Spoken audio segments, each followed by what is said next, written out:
오늘은 실패한 사람 헤롯이란 제목으로 은혜를 나누기를 원합니다. 우리 인생은요, 성공과 실패의 갈림길에 늘 서 있습니다. 하나님께서는 내가 오늘 생명과 복과 사망과 화를 내 앞에 두었다라고 그렇게 말씀했습니다. 예수님께서는 우리 앞에 멸망으로 인도하는 문과 생명으로 인도하는 문이 놓여 있다라고 말씀을 하셨습니다. 명심해야 되겠습니다. 우리가 성공의 길, 행복의 길로 가느냐, 사망의 길, 실패의 길로 가느냐 하는 양자의 길이 있다는 것입니다. 그럼 성공하기 위해서 어떻게 해야 하느냐? 자신만의 노력으로는 불가능하다. 성경이 가르칩니다. 시편 127편 1절로 2절, 여호와께서 집을 세우지 아니하시면 세우는 자의 수고가 헛되고 여호와께서 성을 지키지 아니하시면 파수꾼의 깨어있음이 헛되도다 라고 했습니다. 그래서 성공하는 인생을 살려고 하면 하나님의 도우심이 반드시 필요합니다. 또 필요한 것이 있습니다. 선한 믿음을 가지고 합당한 삶을 살아야 하는 것입니다. 에베소서 4장 1절의 말씀에 보니까요, 너희가 부르심을 받은 일에 합당하게 행하라 그랬습니다. 합당하게 행하는 것은 모든 겸손과 온유, 오래 참음과 사랑 가운데서 서로 용납하고 평안에 매는 줄로 성령께서 하나 되게 하신 것을 힘써서 지키라. 이것이 합당하게 살아가는 삶의 태도입니다. 오늘 우리가 읽은 성경 본문의 주인공 헤롯 임금은요, 여러 가지 면에서 실패한 사람입니다. 성공한 사람 같잖아요, 왕이니까. 그러나 하나님께서 바라보시는 성공의 기준이 따로 있고요. 그리고 성공은 자기 자신이 측정해야 하는데, 자기 자신이 측정할 때에도 헤롯은 성공한 사람이 못 된다. 그 다음에 결말을 봐야 하는데, 그 결말에 있어서도 헤롯은 성공한 사람이라 말할 수 없다는 것입니다.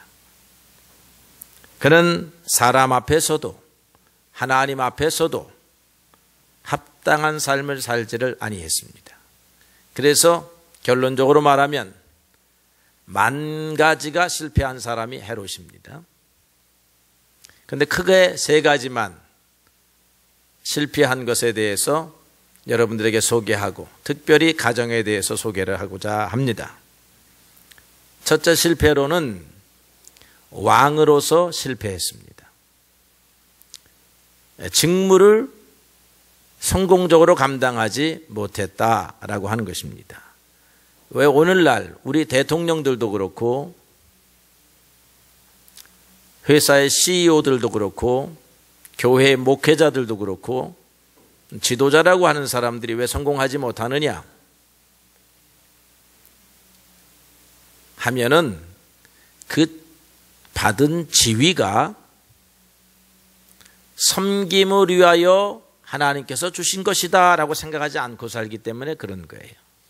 이 지위는 경쟁에서 이긴 것이며 나의 행복을 위해서 사용해야 하는 것이다 이렇게 생각을 했습니다. 섬김받는 것이 당연하다라고 생각하는 것입니다. 섬긴다라고 하는 생각을 하지 아니하면 모든 지위는 실패합니다. 장로님의 지위도 실패합니다. 권사님의 지위도 실패해요. 여러분들이 각각 직장에서 맡은 직분 거기서도 실패합니다. 목회자도 실패하지. 섬겨야 한다. 나에게 주어진 힘, 권세는 섬기는 데 사용한다 라고 생각해야 하는 것입니다. 그런데 오늘 헤롯은 빼앗는 데 사용합니다. 동생도 빼앗고 세례 요한의 목도 빼앗고, 그리고 백성들로부터 섬김만 받으려고 그렇게 생각을 하는 왕이었다라고 하는 것입니다. 이 헤롯은 특별히 헤롯 당원들을 양성했습니다. 오늘날로 말하면 호위무사들을 양성한 것입니다. 그래서 그 당시 예수님 시절에 바리새인, 사두개인, 에세나파, 열심당이 있었지만 헤롯 당이 있었어요. 이 헤롯 당은 헤롯의 호위무사들입니다. 헤롯은요, 로마의 눈치를 보아야 했습니다. 그래서 백성을 다스리는데 백성들 가운데 로마에 저항하는 사람들이 있어요. 저항하는 사람들.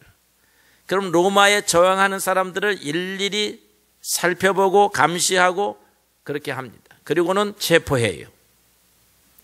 특별히 선지자들은요, 백성들에게 하나님 나라에 대해서 가르쳐 주다 보니까 로마에 저항하고 반대하고 반역하는 사람으로 몰릴 확률이 너무나 높았어요. 그래서 헤롯 당들이, 비밀 경찰들이 감시를 딱 해가지고 적당한 시간에 딱 붙잡아냅니다. 이런 사람들은 자기의 권력을 어떻게 이용해요? 자기를 위해서 활용합니다. 그러니까 세례 요한이 헤롯의 행위를 비판하니까 요놈은 반로마 저항주의자이다, 이렇게 잡아내는 거예요. 오늘 우리도 그런 경험하죠, 이 나라에서. 그래서 자기의 권력을 유지합니다. 그렇게 유지해서 무려 43년간이나 왕위를 유지해요. 아주 대단한 사람입니다. 아주 정치적인 권모술수가 얼마나 뛰어난지 몰라요. 예수님은 요 헤롯을 보고 여우 새끼라 이렇게 말했습니다. 어떤 사람이 와서 예수님, 빨리 예루살렘에서 피신하십시오. 헤롯이 당신을 죽이려고 합니다 라고 하니까 예수님께서 그 사람에게 가서 말하거라. 그 여우에게 말하라. 선지자가 예루살렘 밖에서 죽는 법이 없다. 예수님은 예루살렘 안에서 죽으려고 하시는 거예요. 그러니까 그 교활한 인생 헤롯에게 가서 말하거라. 나중에 예수님이 사실은 빌라도가요, 예수님을 처형하지 않으려고 애를 씁니다. 그래서 이 헤롯이 마침 예루살렘에 내려와 있었던 적이 있었어요. 원래 왕궁은 갈릴리에 있습니다. 베레아하고. 이 갈릴리하고 그 사해 지역, 동쪽 지역인 베레아 지역을 다스리는 분봉왕이었습니다. 그 다음에 이 빌라도가 다스리던 지역은 그의 친형 아켈라오라고 하는 아켈라오의 헤롯이 다스리다가 로마의 사람들이 로마의 반역을 저질렀습니다 라고 자꾸만 항소를 하니까 로마에서 폐위시키고 거기에 식민지 총독을 보낸 게 빌라도예요. 그러니까 예수의 호적이 어디로 되어 있느냐면 이 주민등록증이요, 갈릴리로 되어 있어요. 갈릴리 출신이란 말이에요. 그러니까 판결을 내리기 전에 헤롯에게 보냅니다. 갈릴리의 왕 헤롯이요, 당신의 사람을 보내니 알아서 판결하시오 라고 그렇게 말하죠. 헤롯이 또 손을 딱 씻고 다시 빌라도에게로 보냅니다. 그런 문제에 참여하지 않으려고 하죠. 아주 영특한 사람이었습니다. 그렇게 자기 자신의 권력을 유지했는데요, 결국은 섬기는 자로 살지 않았기 때문에 그가 나중에는요, 반역죄라 해가지고 로마 황제 카리큘라로부터 체포당해가지고 유배를 갑니다. 유배를 가서 갈리아 지방, 지금의 프랑스 지방, 그 당시는 로마가 세계의 중심이니까 프랑스는요, 변방입니다. 제주도 같은 곳이에요. 그곳으로 가서 자기가 좋아했던 헤로디아와 함께 죽을 때까지 고향 땅에 돌아오지 못하고 죽습니다.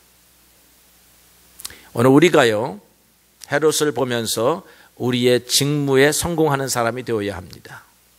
여러분에게 맡겨진 직무가 있어요. 이 땅에서 하시는 일이 있다 이 말이에요. 이 땅에서 하는 그 일이요, 섬기는 자의 자세로, 겸손한 자의 자세로 행하면 하나님이 헤롯보다 우리들을 더 사랑하신다라고 하는 것입니다. 하나님에게 있어서는 왕의 직무나 지극히 적은 자의 직무나 중요하지 않습니다. 그 직무를 섬기고 있느냐, 섬기는 자세로 하느냐, 아니면 군림하는 자세로 하느냐, 이걸 보시는 것이 하나님이십니다. 우리가 이 땅에 와서 수많은 일들을 맡고 삽니다. 성공해야 되겠습니다. 예수님의 정신이 필요합니다. 섬기는 자의 자세입니다. 두 번째로는요, 가정에서 실패하는데요, 헤롯은 형제와의 관계를 헌신짝처럼 내어버립니다. 유대 역사가 요세푸스의 기록에 따르면 헤롯은 이복 동생 빌립을 방문합니다. 그러다가 그의 동생의 아내 헤로디아의 미모에 반하게 돼요. 그런데 이 헤로디아가 눈이 딱 부딪혔는데 서로 찌릿한 것 같아요. 한 사람은 저 여자의 미모, 왕이 되었는데 저 여자의 미모는 내 것이 되어야 되는 것 아닌가 생각을 했고, 헤로디아는 지금 내가 살고 있는 빌립이라고 하는 사람은 같은 헤롯 대왕의 아들이야. 다른 어머니야. 이복 동생의 헤롯 임금의. 그런데 어찌 이렇게 찌질한지, 권세는 받지 못하고 영지 조금 받아가지고 그저 그날 배부르게는 먹는데 야심을 채울 수가 없는 거야. 그런데 헤롯이 눈치를 쫙 하니까 자기도 눈치를 쫙 해가지고 둘이 은밀하게 만나가지고 급기야 결혼을 약속했다 이 말이에요. 십계명 가운데 가장 마지막 10번째 계명이 내 이웃의 집을 탐내지 말지니라 였습니다.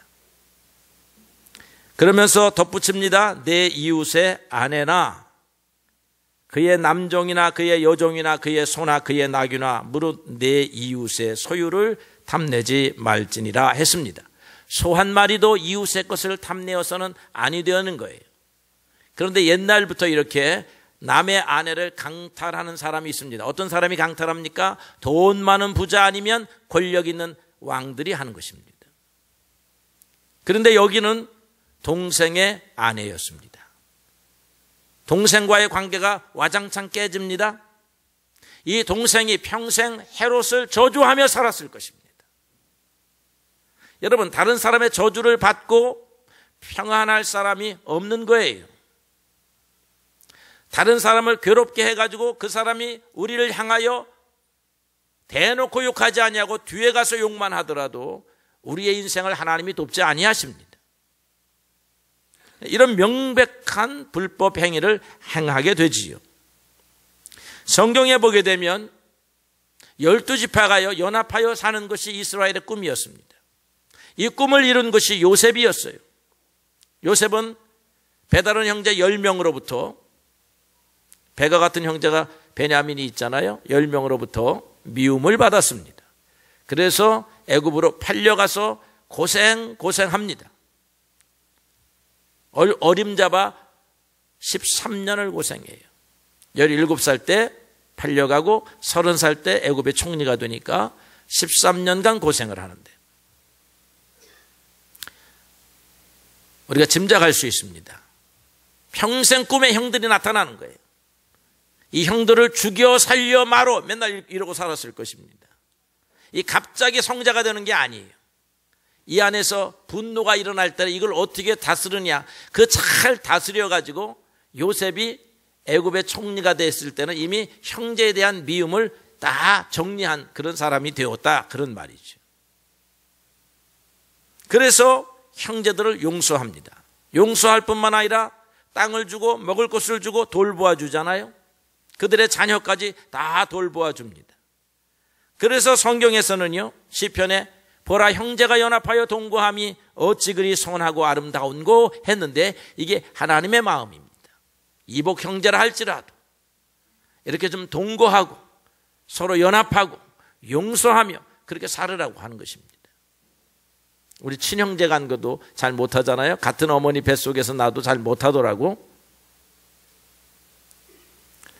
거기에서 하나님께서 복을 명하셨다 그랬습니다. 형제가 연합하고 사랑하는 곳에서 하나님이 복을 명하시지 형제가 싸우는 곳에서 하나님이 복을 명하지 않습니다. 아내를 빼앗긴 이복 동생 빌립이 얼마나 하나님 앞에 호소했겠습니까? 여러분, 형제의 관계를 깨는 돈, 형제의 관계를 깨는 권세를 부러워해서 안 됩니다. 오히려 형제와의 관계를 위해서 자기의 것을 내려놓을 수 있는 사람이 되어야 하는 것입니다. 형제의 관계가 깨진 헤롯, 그러나 상관하지 않았습니다. 두 번째로는 아내와의 관계가 깨어졌습니다. 이 헤롯의 첫 번째 아내는요, 이웃나라, 옛날 용어로는 나바테아 왕국이고요, 오늘날로는 요르단입니다. 요르단 여러분, 페트라라고 하는 곳 요즘 TV에서 소개하면 보셨을 거예요. 거기에 수도가 암만입니다. 거기 나라의 공주였습니다. 그러니까 좀 정략적인 결혼이긴 하지만 정실 부인을 이웃나라의 공주로 맞아들였습니다. 어찌 보면 자기 눈에 차지 않았을 수 있겠죠. 그런데 헤로디아는 자기의 마음을 흔드는 여자였습니다. 동생의 부인임에도 불구하고 동생의 부인이지만 왕의 권세로 빼앗을 수 있다고 생각을 했습니다. 빼앗아 가지고 옵니다. 이 부인이요, 팔팔 뛰었다는 것입니다. 그러니까 이혼을 해버렸습니다. 그리고 쫓아버렸습니다. 이웃 나라로. 그래서 고향 땅으로 돌아갑니다. 이 부인이 얼마나 헤롯을 저주했겠습니까? 사랑했겠습니까? 저주하지요. 평생 저주했을 것입니다. 결국 헤롯과 헤로디아는요, 서로 배우자를 버리고 이해관계를 따라서 결합하는데요, 유대인들이 이 두 사람들을 비난했습니다. 세례 요한은 대놓고 비난했습니다. 헤롯 앞에서 이야기합니다.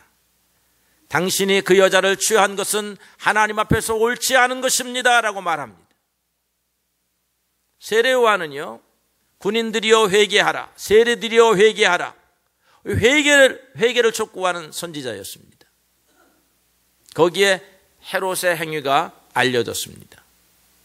헤롯은 감히 누가 빼앗긴 동생도 아무 말하지 않는데 나에 대해서 비난의 소리를 높일 사람이 있겠는가 생각했지만 목숨을 두려워하지 않는 세례 요한과 같은 사람이 있습니다. 아내와의 관계는 깨어지고 율법에 위배한 결혼을 생활을 하는 거죠. 이런 가정이 온전하지 않습니다. 세 번째로 역사를 보면요, 이 헤롯에게는 자식의 이름이 나타나지 않습니다. 있었는지 없었는지 모르겠어요. 그러나 분명한 자식은 하나가 있습니다. 헤로디아가 데려온 딸, 양딸입니다. 역사적으로 보게 되면 살로메라 이렇게 기록됩니다. 성경에서는 그 이름이 나오지 않는데요, 유대 역사에 보게 되면 살로메입니다. 잘못된 결혼은 잘못된 자녀를 만드는 것입니다. 헤롯이 생일날 연회를 베풀었습니다. 헤로디아의 딸 살로메가 무용을 잘 했던 모양입니다. 그래서 아름다운 춤을 추어가지고 헤롯과 그리고 대신들을 기쁘게 했습니다. 여기까지는 의례 있을 수 있는 일입니다. 헤롯이 그 딸의 춤이 끝나고 나니까 불렀습니다. 사랑스러워서 불러서 내 소원이 무엇이냐, 무엇이든지 들어주겠다. 심지어는 나라의 절반을 원한다 하더라도 들어주겠다. 이렇게 이제 허풍을 떱니다. 왕의 권위와 위엄과 권세가 이런 과장하고 무엇인가 줄 수 있다라고 말하는 데 있다라고 생각한 것이지요. 아마 보석좀 원하겠지. 오늘날로 말하면 아파트 한 채 원하겠지. 저 상가 건물 원하면 주겠다. 포도원 좋은 포도밭 하나 주겠다. 이런 생각이었을 것입니다. 그런데 헤로디아의 딸 살로메가 왕이여 잠깐만 기다리소서, 내 어머니에게 가서 물어보고 오겠습니다. 아, 참 그때만 해도 예의 있는 딸이에요. 금방 말하지 아니하고 엄마하고 의논하고 오겠다고 하는 것입니다. 저쪽에 있는 엄마랑 가서 이야기를 하는데 헤로디아의 딸 살로메의 얼굴이 흑빛으로 붉어졌다, 하얀했다, 막 이렇게 변하는 거예요. 엄마가 요구합니다. 야, 이거 보석을 구할 일도 아니고 아파트를 구할 일이 아니라 세례 요한의 모가지를 구해야 된다. 그놈이 얼마나 나쁜 놈인지 내가 지금 왕하고 사는 것을 온 나라에 떠들고 다니는데 그 입을 막아야 한다. 엄마 그래도 어떻게 사람을 죽이는 것을 선물로 달라고 합니까? 해야 돼 이년아. 이렇게 그냥 했을 거다 이 말이야. 못해요. 해야 돼 이다. 이랬다 이 말이야. 그러니까 그 말을 듣고 왕 앞에 갑니다. 소원을 찾아갖고 왔습니다. 그래 무엇이냐 허허 말해봐라 하니까 세례 요한의 모가지다 이거야. 이 얼마나 무서운 이야기입니까? 이 웃을 일이 아니에요 이게. 이 헤롯도요 세례 요한을 죽이고 싶었다는 거예요. 죽이고 싶었다는 건데 또 왕이잖아요. 백성들이 세례 요한을 죽이면 난리를 치고 막 온 나라가 떠들썩하니까 감히 죽일 수가 없었던 거예요. 그냥 감옥에다만 갖다 놓고 어떻게 처리할지를 몰라 하고 있는 그런 참인데 헤로디아와 그의 딸의 입에서 요한의 목이 나오는 거예요. 번민에 빠졌을 것입니다. 그런데 이 얄팍한 헤롯의 머릿속에는 야 지금 생일잔치 차려놓고 대신들 다 불러다 놓고 지금 연회가 한창 무르익었는데 이것 때문에 지금 흥을 깰 수가 없는 거야. 그리고 다시 헤로디아 얼굴을 쳐다보니까 헤로디아가 인상을 씁니다. 그거 들어주지 않으면 오늘 밤에 국물도 없어. 뭐 이런 얼굴입니다. 그러니까 이 악한 헤롯이 그냥 병사를 부릅니다. 야 세례 요한의 목을 당장 오늘 처리해라 지금. 이렇게 말한다 이 말이에요. 법을 넘어서는 초법적인 조치였다는 것입니다. 죄인이라 할지라도 옥에 가두어 놨으면 뭐 해야 돼요? 심리해야 됩니다. 구형해야 되고 판결해야 합니다. 그런 절차를 거쳐서 사형을 선고하게 되어 있어요. 그런데 이 왕은 자기 말이면 되는 것입니다. 유대인의 율법도 필요 없습니다. 그렇게 세례 요한이 죽음을 맞이합니다. 자, 세례 요한의 죽음이 오늘 중요한 주제가 아닙니다. 이런 가정이 이런 딸을 만들어내는 것입니다. 괴물과 같은 딸입니다.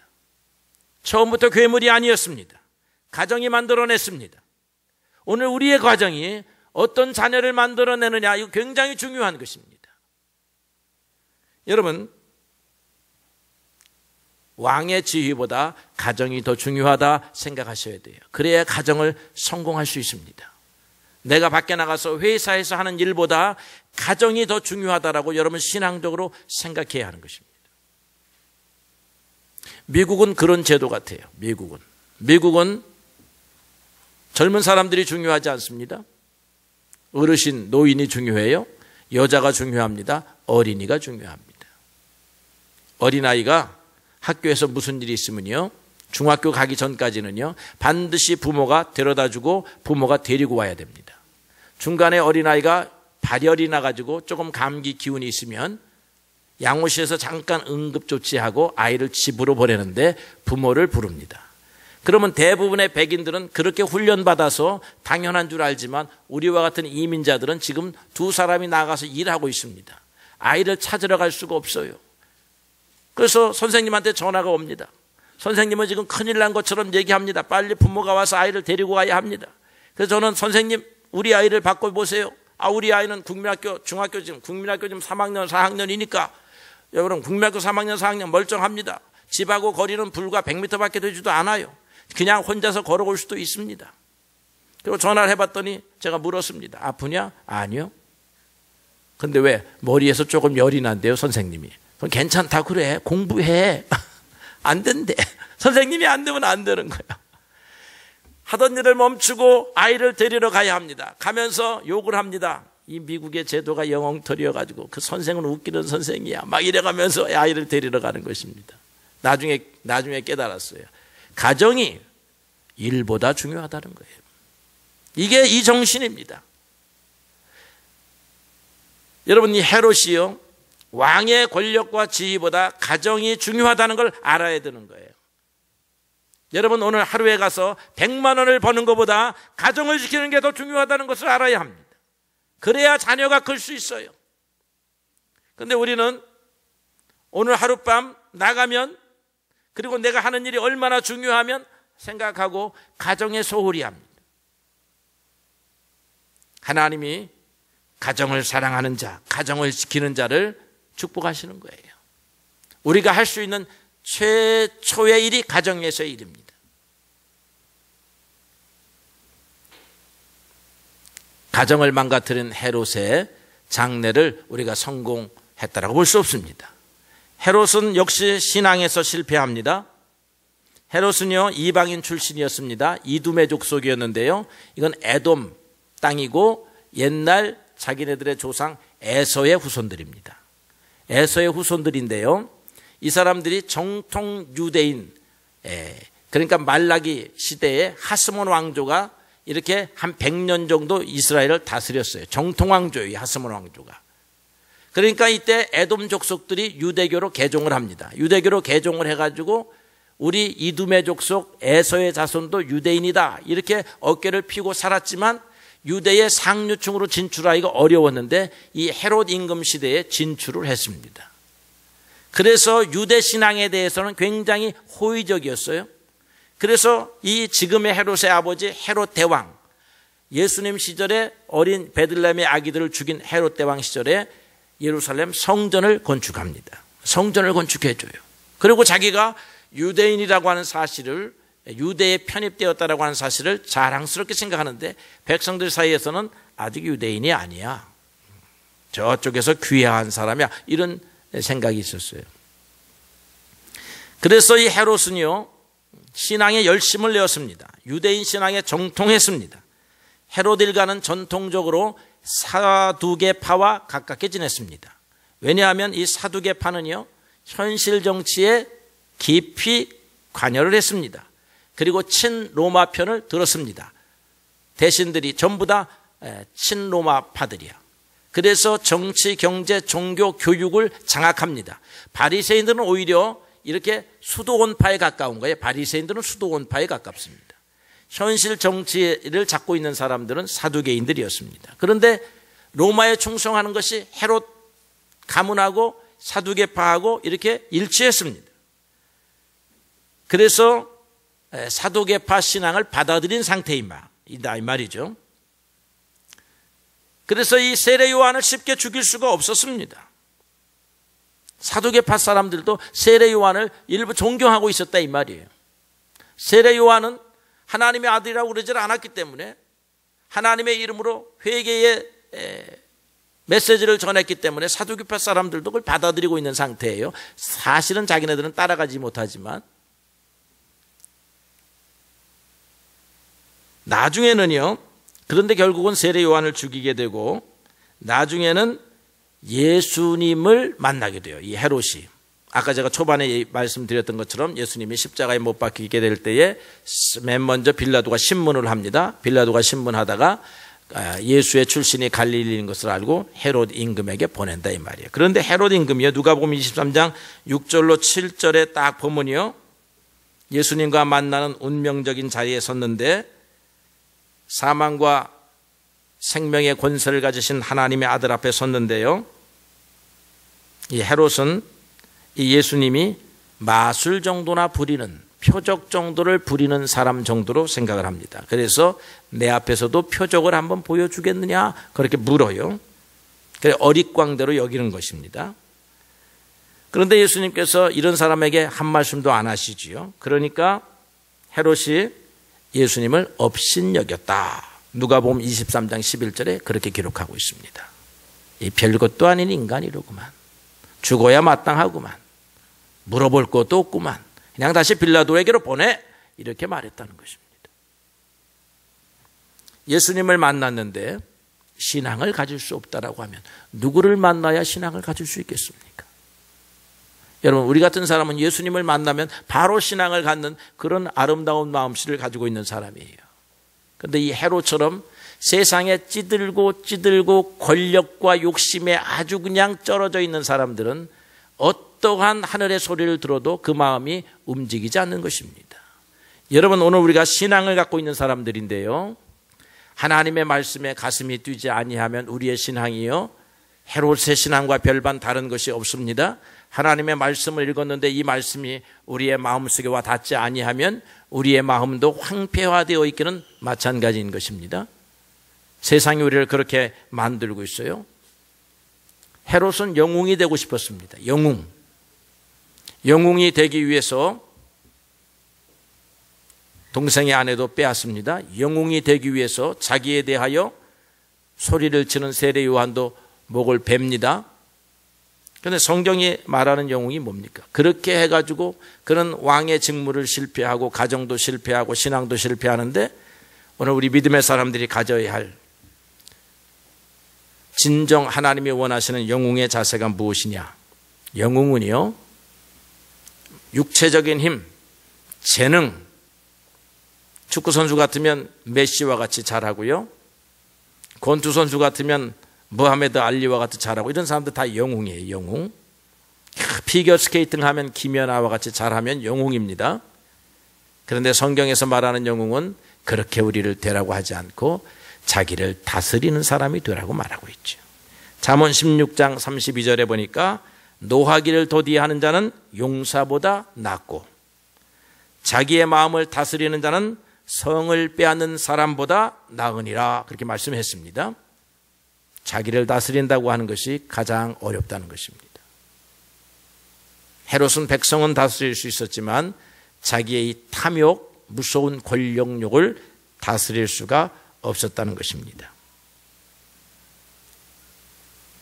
유혹을 뿌리칠 수 있는 힘, 교만으로부터 자기 자신을 절제할 수 있는 힘, 분노를 가라앉힐 수 있는 힘, 이게 성경에서 말하는 영웅의 모습이에요.